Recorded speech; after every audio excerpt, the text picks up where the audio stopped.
Bonjour Lou Alliot. Bonjour. Robert Ménard, le maire de Béziers, affirme dans cette citation, donc on l'a vu dans une déclaration, donc affirme qu'il a beaucoup, 91% d'enfants musulmans dans ses classes, et ça pose un problème. Est-ce que vous êtes d'accord avec cette phrase? Est-ce que vous le désavouez ou pas? Écoutez, il faut qu'ils nous disent dans quelle école ou effectivement quelle est la mixité d'une classe qui compterait 91%. Mais que pensez-vous de ce type de déclaration? Je ne sais pas, écoutez, il est maire de Béziers. Bon, je l'ai écouté, moi, et il a aussi dit une autre phrase qu'il a cité le général de Gaulle. Bon, moi, je suis un peu en opposition avec ces phrases-là, parce que je pense que la France, ça n'est pas que ça. Et lui, d'ailleurs, qui est un enfant de l'Empire, il devrait quand même, au-delà de la phrase raciste, on peut le dire, ou en tout cas racialiste du général de Gaulle, y ajouter ce que nous sommes, c'est-à-dire un pays des dom-toms, tout l'outre-mer qui est avec nous, les harkis, tous ces gens-là font partie de la communauté nationale. La France, ce n'est pas une couleur de peau, c'est à la fois un état d'esprit, c'est l'amour de son pays et c'est aussi la conscience qu'on est prêt à mourir pour elle.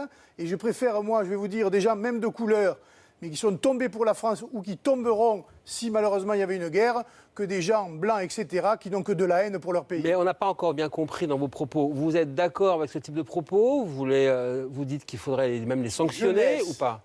Je laisse à Ménard la responsabilité de ses propos. Moi, Facile. Non, oui, il n'est pas du Front National, il est maire de Béziers. Il est proche de vous. Oui, mais il dit assez qu'il est loin, justement, d'un certain nombre de positions du Front National. Voilà. Je ne partage pas cette conception de la communication politique. Robert Ménard est un bon maire de Béziers, il sait ce qu'il y a dans sa ville, c'est à lui de gérer ses affaires. Moi, je ne partage pas en partie ce qu'il raconte, et notamment, cette citation est incomplète. Il y a quelques minutes, Manuel Valls a déclaré également sa conception de l'islam de France.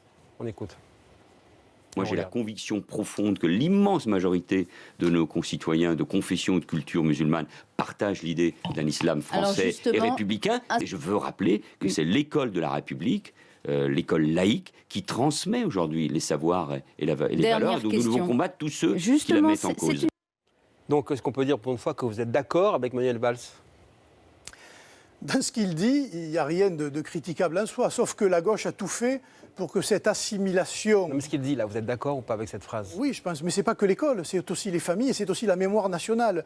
On ne peut pas faire aimer un pays en systématiquement avoir des arguments de repentance permanente et de condamnation de l'histoire de France. Or, si aujourd'hui il y a une partie, je dis bien, des gens issus de l'immigration, notamment musulmanes, qui sont en rébellion contre la France, il y a des raisons. Et ce n'est pas que religieux. C'est aussi un problème historique, c'est un problème de mémoire nationale, et puis c'est un problème aussi de défaillance totale de l'État, car au-delà de la religion, moi je ne me focalise pas sur la religion, même si l'islamisme radical est en train de devenir hégémonique dans certains quartiers, nous avons laissé la voyoucratie s'installer. Et le mélange de voyoucratie, d'islam radical et d'impunité fait qu'aujourd'hui, nous avons des bombes pratiquement dans tous les quartiers. On y reviendra. Considérez-vous l'AfD, le parti d'extrême droite allemand, comme un parti ami du Front National? Oui, d'ailleurs, je vous ai entendu hier, ce n'est pas un parti nazi, hein. C'est un parti, on va dire, de droite nationale et populaire. C'est un nouveau parti qui, aujourd'hui, connaît des succès, tout simplement parce que Mme Merkel a échoué, comme beaucoup d'autres pays en Europe. C'est en quelque sorte une alternative au vieux système européen, social-démocrate. Comment peut-on, comme Marine Le Pen a braché dans son discours de rentrée, citer le général de Gaulle et féliciter un parti aux valeurs que le général de Gaulle aurait combattu? Vous n'en savez rien, le général de Gaulle n'a pas parlé. Manifestement, si on s'en réfère à ses références. Ah ben écoutez, les références, si vous avez lu les livres de Perfit et les propos du général de Gaulle sur les gens de couleur, sur les musulmans, Colombey, les deux mosquées, sur les Français de race blanche, etc., laissez-moi vous dire que c'est quand même très hard par rapport à ce qu'on peut entendre aujourd'hui. Bref, pour vous, il n'y a pas de contradiction. Des gens de l'AfD. Hier, écoutez, il était à votre place, ce que disait à ce sujet le premier secrétaire du Parti socialiste. Oui. Marine Le Pen se dit apaisée et salue tous les partis xénophobes d'Europe. Donc on voit là, les Français, personne n'a trahi ou modifié les déclarations de Marine Le Pen. C'est elle-même qui dit bravo à l'AfD. Qu'est-ce que vous voulez répondre à un ancien trotskiste qui a infiltré avec ses amis le Parti socialiste depuis 20 ans? Voilà, c'est un extrémiste de gauche, M. Cambadélis, qui a le beau costume, la belle cravate, et qui est aujourd'hui dans la gauche caviar socialiste. Mais ça n'en reste pas moins que c'est un extrémiste de gauche qui connaît très bien ce qui est la dialectique. Et moi, je m'inquiète beaucoup plus... Comme vous. Je m'inquiète beaucoup plus des gens comme lui dans l'appareil d'État que de savoir si Marine Le Pen félicite un parti ami en Allemagne et ailleurs d'ailleurs. Avez-vous été surpris par les déclarations de Jérôme Cahuzac hier, donc, qui a expliqué que son compte en Suisse finançait un courant politique? Moi, je pense que quand on a ce genre de déclarations et d'affirmations, on amène les preuves. Car faire parler un mort à l'audience, je trouve ça particulièrement malsain. Peut-être un peu comme le personnage d'ailleurs, mais si réellement il a des preuves, il faut qu'il les sorte.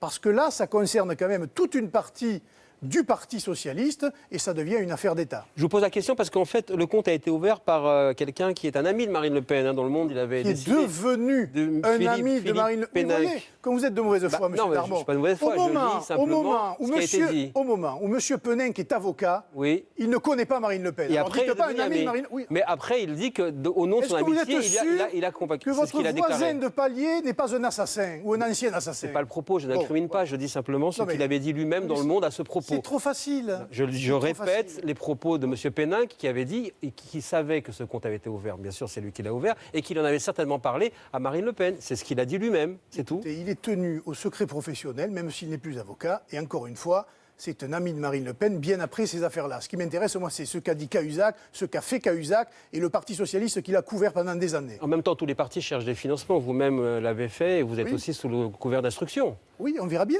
L'instruction se terminera et on verra le résultat de l'instruction. Mais nous n'avons rien à cacher. Il n'y a pas d'argent sale qui vient de l'extérieur. C'est l'argent des militants qui est prêté aux partis politiques pour faire campagne. Et d'ailleurs, il est inadmissible, par exemple, que des banques prêtent encore aujourd'hui au PS ou aux Républicains et refusent de prêter au Front National. Je le dis à nos votants, à ceux qui votent pour le Front National, mais qui sont aussi clients de banques, de bien regarder leur organisme bancaire qui refuse de prêter pour faire vivre la démocratie. Est-ce que le démantèlement de la jungle de Calais lancé par le gouvernement est une bonne chose ? Oui, mais le réservoir est inépuisable. Qu'est-ce que vous demandez en plus ? D'expulser ces gens-là dans leur pays d'origine, tout simplement. Comme Nicolas Sarkozy, alors. Parce que si vous disséminez les 10 000 migrants qui sont à Calais dans la France entière, ça va poser d'abord des problèmes dans les villes d'accueil. Mais je vous fais, moi, la promesse que 6 mois après, vous aurez exactement le même nombre de migrants parce que, évidemment, par aujourd'hui l'immigration massive, sans contrôle, ils arriveront à Calais. Donc vous demandez qu'il y ait un bras de fer avec Londres, qui récupère aussi donc, un bras de fer avec Londres, un bras de fer avec l'Europe. Avec l'Europe et que nous contrôlions nos frontières. Il est inadmissible que des gens arrivent à Ventimille ou sur la frontière italienne, passent comme si de rien n'était la frontière française et se retrouvent à Calais pour vivre dans des conditions déplorables. Alors, il y a cette demande, en tout cas cette annonce de Marine Le Pen qui ferait un référendum s'il était élu sur la sortie de l'Union européenne, une sorte de Frexit aussi, donc voilà qu'elle pourrait lancer. Mais ce n'est pas une contradiction ça, parce que l'élection présidentielle donne la légitimité. Pourquoi ne pas décider tout simplement ? Pourquoi encore retourner devant les Français comme si elle n'osait pas décider ? Elle donne la légitimité, mais c'est une question très importante qui engage l'ensemble des relations de la France avec les autres pays, les relations sociales et économiques, et ça mérite un référendum. D'ailleurs, le référendum avait déjà eu lieu en 2005. Et tout le monde, malheureusement, n'a pas respecté le résultat des urnes. Eh bien, Marine Le Pen proposera aux Français une autre manière de voir l'avenir de la France et de l'Europe, et ça passera par le biais de la souveraineté populaire. Donc, puisqu'elle s'en réfère au général de Gaulle, si elle le perd, elle quitte le pouvoir.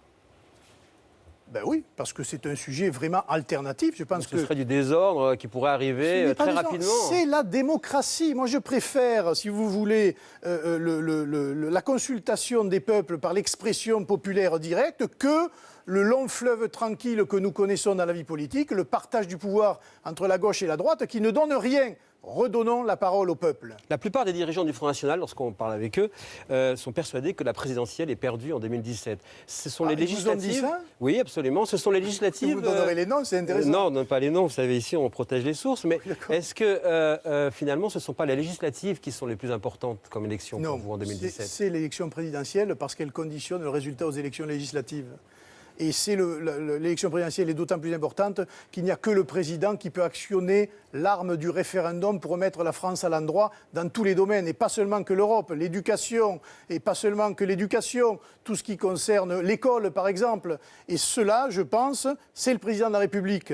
Les élections législatives, c'est après, c'est un mois après, et nous verrons bien la suite. Comment convaincre les électeurs âgés qui refusent toujours de venir voter pour vous? C'est vraiment le point faible dans votre électorat. De la pédagogie, leur parler de leur petite retraite, leur parler de tout ce qui se passe aujourd'hui, les déserts médicaux, l'absence de soins pour beaucoup d'entre eux, pendant que les soins sont gratuits pour tous ceux qui arrivent de la planète entière, parler de la désertification rurale, de la modification substantielle de notre pays, du dépaysement total qu'ils connaissent, eh bien tout cela, je pense que désormais, il faut aller sur le terrain, au plus près de nos électeurs, et il n'y a aucune raison que ces personnes-là ne changent pas d'avis. Elles ont fait confiance à Sarkozy, elles se sont trompées. Eh bien, il faut qu'elles changent de vote. À chaque fois que l'on entend parler de votre parti, hors milieu politique et journalistique, on entend, oui, on va peut-être voter pour eux parce qu'on est en colère, mais on ne leur donnera pas le pouvoir. Comment passer de parti porte-colère à parti vraiment de gouvernement? Un parti, c'est à la fois de l'adhésion et c'est de la contestation. Je pense qu'aujourd'hui, la grosse partie de nos électeurs, c'est un vote d'adhésion. Il y a aussi une partie de la contestation. Mais vous croyez très sérieusement que Hollande est passé en 2012 parce qu'il y avait une adhésion à son projet? Non, c'est parce qu'il y avait précisément une majorité qui était contre Nicolas Sarkozy. Là, c'est un ensemble de choses. Vous aussi, vous souhaitez l'arrivée de Nicolas Sarkozy comme candidat, non? C'est un ensemble de choses, à la fois d'adhésion et de contestation de ce gouvernement et de cette politique funeste. Qui est votre meilleur candidat à la primaire à droite? Écoutez, je laisse à la droite et à la gauche le soin de se discuter. Vous avez un avis? J'ai pas d'avis, pour moi c'est tous les mêmes. Vous mettez Juppé, Sarkozy, Le Maire ou de l'autre côté, Cambadélis, etc. Ce sera la même politique puisqu'ils ne veulent pas rompre avec le carcan de l'Union européenne. On y reviendra. Merci beaucoup. Merci.